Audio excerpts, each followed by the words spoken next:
Perkenalkan, nama saya Wahyu Trisno Mukti dengan NPM 23412012 dari Prodi Akuntansi Universitas Teknokrat Indonesia. Di sini saya akan mempresentasikan dasar prosedur pembukuan dan jurnal.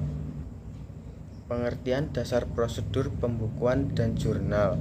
Prosedur pembukuan dan pencatatan jurnal merupakan bagian penting dari proses akuntansi dalam sebuah perusahaan atau organisasi. Proses ini digunakan untuk mencatat transaksi keuangan sehingga dapat menghasilkan laporan keuangan yang akurat.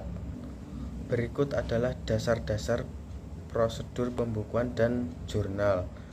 Yang pertama adalah identifikasi transaksi. Identifikasi semua transaksi keuangan yang terjadi dalam perusahaan. Ini termasuk pembelian, penjualan, penerimaan uang, pengeluaran uang pinjaman, dan transaksi keuangan lainnya. Yang kedua adalah dokumentasi transaksi. Setiap transaksi harus didukung oleh dokumen yang valid seperti faktur, kwitansi, cek, atau bukti pembayaran lainnya. Yang ketiga adalah pengklasifikasian transaksi.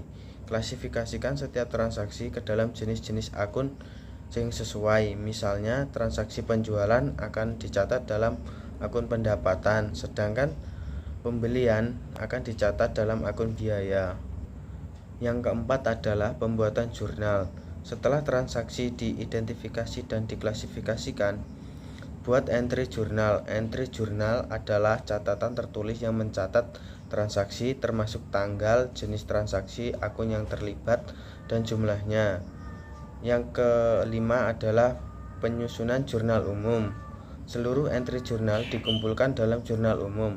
Jurnal umum adalah buku besar tempat semua transaksi dicatat dalam urutan kronologis.